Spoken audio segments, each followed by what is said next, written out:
It's so good to be here. And as always, I'm Paul. As you know, this is Prita. I think we pretty much all know each other here in the physical space. But in case there's folks watching online, and also welcome. And it's great to have you here. And I'm going to first read from Whispers from Eternity, these glorious spiritual meditative pieces of writing and poems. And today I'm reading Demand to See God's Love in All Human Love. With the love of all human loves, I have come to love thee, thou God of all loves. Thou art the Father, anxious to protect his children. Thou art the little child, lisping love to its parents. Thou art the mother, showering infinite kindness on all her family. Thou dost flow in the all-surrendering love of the lover for the beloved. Thou art the love of friends for one another. Purify me with the reverence of a servant to his master. Teach me to love thee with all pure loves, for thou art the fountain of love, both earthly and heavenly. Bathe me in the fountain spray of all loves. I thought I would soften a little sugar and salt, soften the challenging teaching of Jesus, which is very, very important, of not putting one's children, probably comes most to mind of parents ahead of God, but could also be one's spouse or their own parents, their grandparents, and nieces and nephews. And these certainly would be the most challenging because one is, if they're a parent, they're responsible for their kid. And it's not, and I even have a situation now where I've been with the roles reversed and I've never had children. But for the first time in my life, the last handful of years, I've been responsible for another human being. And that's been my mom, who's 93 now and has, dementia and this and that, and is not able to take care of herself. So the roles have been reversed, and I've needed to be responsible. And it's no one says, there's nowhere that anyone is saying that these teachings are necessarily easy. Even the disciples, when Christ was getting close to, he was pretty much letting them know, or if the time is near, or I'm going to, something's going to be happening. I'm going to be crucified. I mean, he was giving them. It was very clear. The writing was on the wall, and so.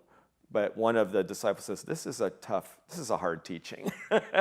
And so, but it's important, even if it may sound on the surface a little harsh and scary, to say, I'm here to have, mother at war with their daughter, or, father at war with his parents and mother. What he's talking about, of course, is the sword of discrimination of the ego. He's not literally saying kick out your mother or and this and that, or a baby. He's saying use the sword of discrimination.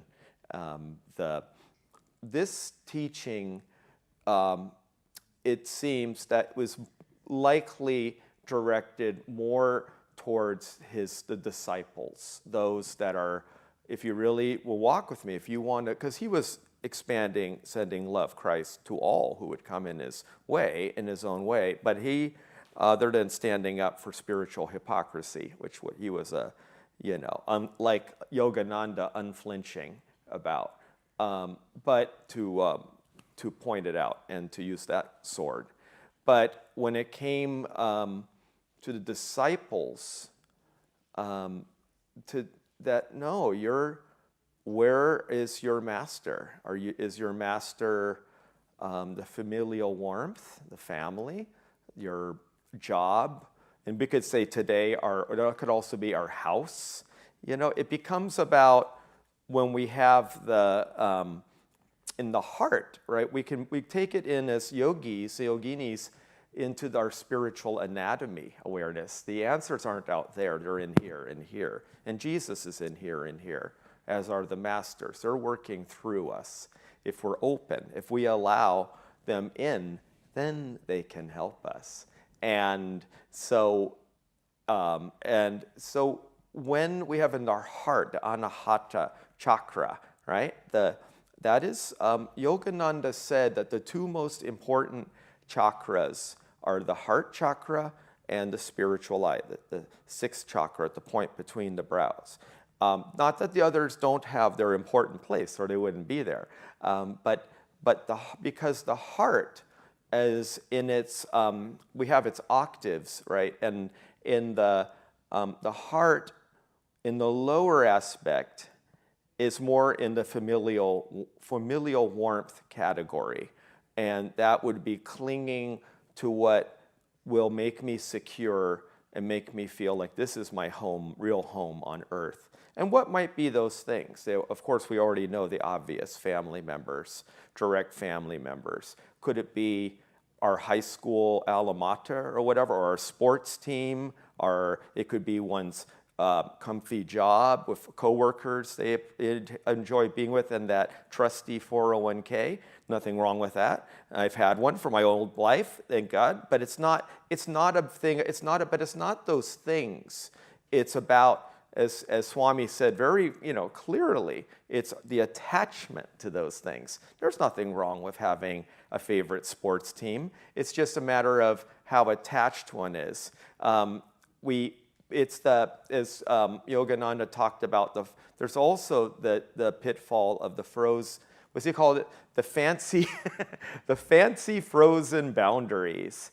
And we need to look no more further than, because a lot of things are kind of developing in junior high and high school. We have them, they're called cliques, when people stick together with the little group, right? And that becomes the identity. Or it could be, when I was in high school, they probably still do it. I used to do it. I don't know, who knows? But we'd have like our binders, right? And I'd be like bored, stiff in science or whatever, and then drawing like the logo of my favorite rock band at the time on the binder. And and everybody, they'd be drawing whatever. I won't mention any names. I don't want to, take the vibration out there. But the point is that it's not even the band, it's not the home. Like it's my band. This is my team. This is my children. This is my sermon. This is my temple. This is my body. This is, and that's when it becomes that, like Yogananda says, and I love these things. And Swami said the way in the Raja Yoga book, the main thing, vrittis, we all have little vrittis, big and small, but they gradually keep getting purified if we stay with this. But the practice and all the things that the Master has given us to do. But it's Swami Kriyananda said in the Raja Yoga book, the main things to look for are the intense extreme likes or dislikes. Those are the yo-yo things that keep me, and I remember I don't know where this is coming from, but just when I was in high school, I would have like my favorite band, which would last maybe a year or two, and then I'd have another favorite band, but I would listen to some of the songs over, a little OCD, admit, but over and over again. I like that song because I like the song. It made me feel good. But then after a while, I couldn't listen to it because I'd get numb to the song. I couldn't hear it really the same way, and I wanted to. So I'd even speed up the song. We had these things called plastic back then, LPs. So I'd put on, or a 45, and then I would put it even on a little faster speed to listen to it a little differently. And it was, but that's kind of what, in a sense, what life can be if we hold. Nothing, we call, I don't know where it's coming, mother love, right? They call it smother love. If someone is too, like the mother is too clingy, doesn't give the adult or the kid, room to breathe. We have these things that it's the attachments of the heart. It's all in the heartstrings attachments. So okay, so we all know these lower octave. These things that come up, teams, whatever, so identifications that this will make me okay, and whole. Then there is the higher octave of the heart chakra, anahata, and of course this is the path of yoga, and it's offering the attachments, and then saying, okay, I'm offering this to God. And I'm offering it inwards through the heart. In our case, we have, as Jesus said, I am the vine. He is the vine. Remember that his parable, and I had to look up, God is the husbandman, I am the vine. I admit, I had to look up husbandman, like, huh? And it's a gardener. The husbandman is a gardener. So God is the omniscient gardener that all creation comes from. And we could also add Divine Mother in our Indian thing of creation. But God is ultimately gardening. But ultimately it's God pulling out the weeds of attachment and thorns and brambles and all this stuff. We're already beautiful flowers here. Remember Yogananda would say, if you could only see yourself as I see you, I see all these beautiful lights and colors sparkling. You're beings of God. You're not these little limited, boxed-in personalities. We're already that. We already are this glorious astral garden. But what Jesus says, I am the vine. That means the vine is what is part of the tree, like really connected. And the husbandman is the gardener, is guiding, bringing that to life. And the disciples and others, we are the branches. We extend. And as long as we're plugged in to what? What is it we're tuning into? What is it? When Yogananda, before he left his body, Dayamata asked him, what will we do when you're gone? You're the center of our joy here, the centerpiece, like in the ring, the jewel in the center of the ring. And he said, when I'm gone, only love can take my place. Be absorbed night and day in the love of God and give that love to all. So, if we unpack that, untuning the branches, we just attune to the vine, which is alive and living. What happens when the branches break off? They last maybe a little while, but eventually they perish. So the real life, like Jesus says, I am the life. It's not like the person, that's the vehicle. It's the oneness.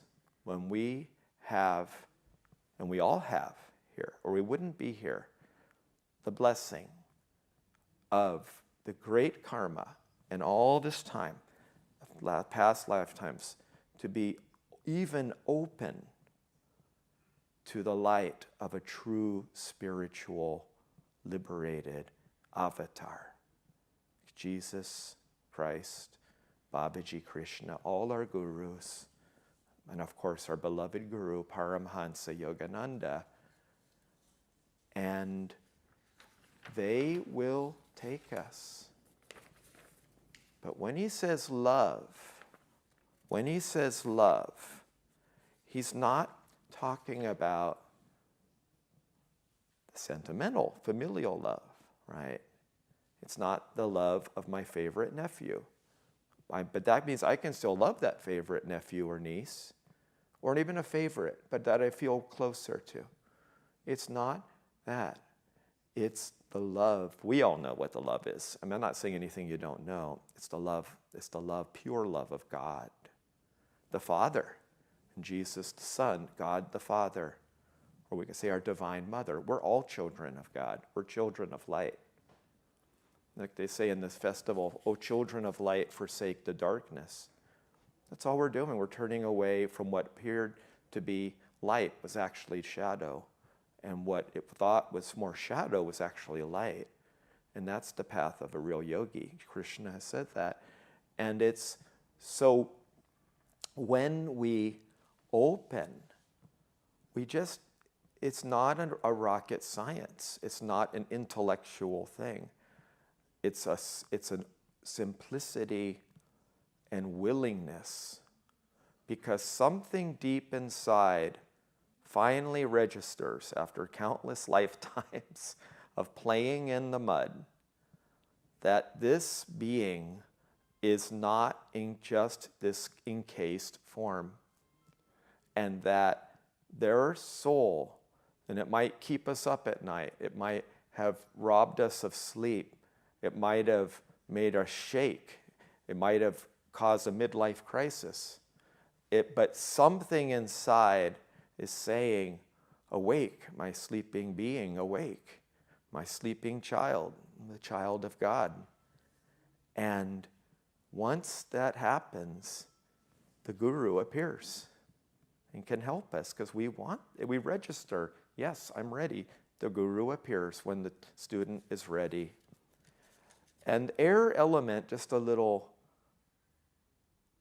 reminder, and the elements of nature are symbolic in the chakras, but the air element, it represents that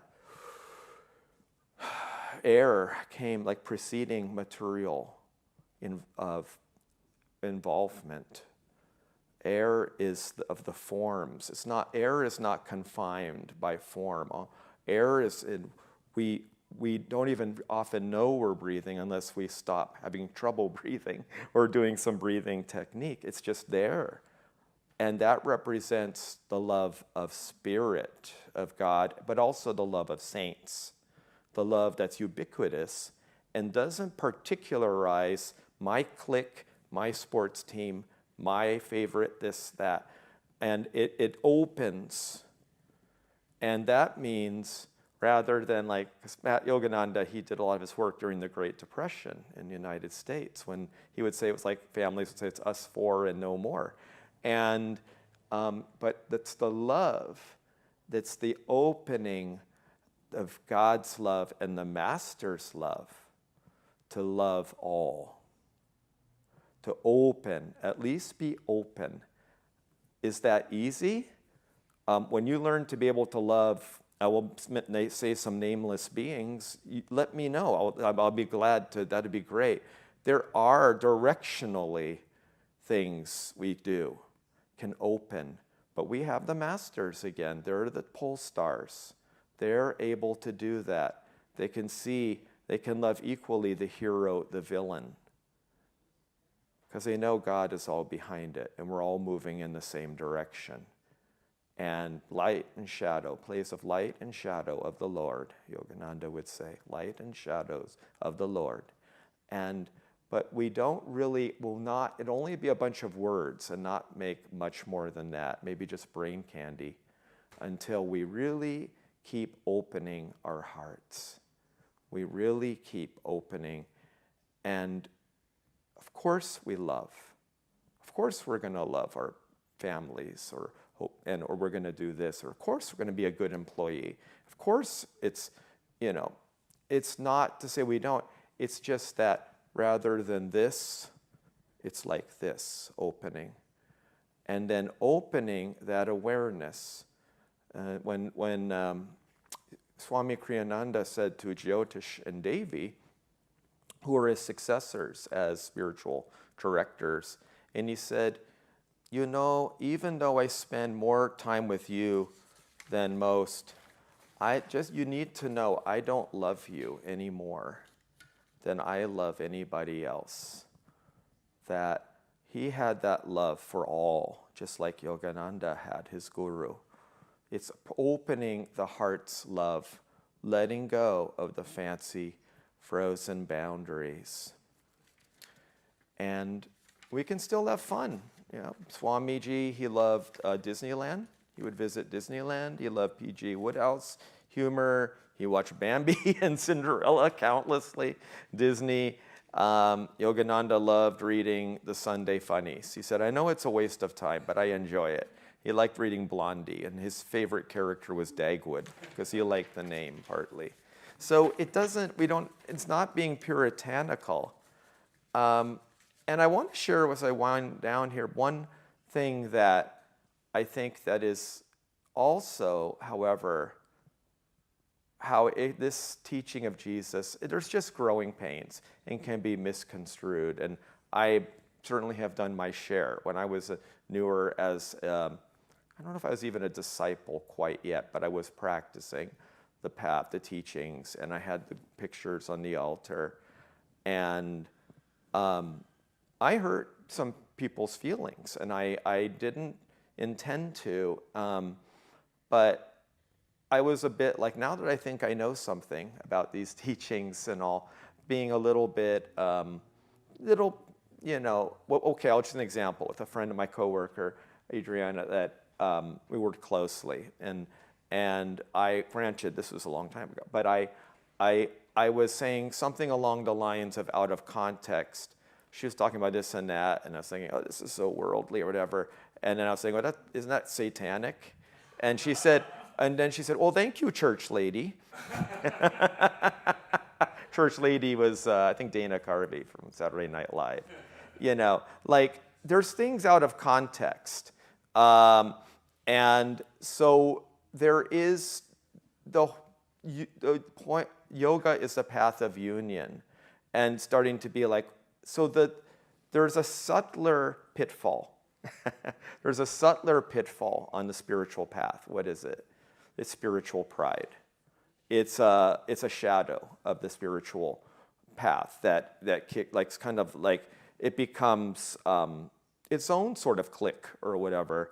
And yet there is discernment, because when I talked to Diksha, Swami Diksha, when I was newer on the path, and I explained that some friends are kind of a little freaked out about the guru thing and are just not quite getting it, and I'm this and that. We're longtime friends, even at spiritual backgrounds, and this and that. And she said, well, you can listen and don't proselytize, but also I have to acknowledge inside, register inside, and keep saying, this is important. If it's something I feel is really important for me, this is important, and I'm going to keep doing this, even if other people don't ever understand.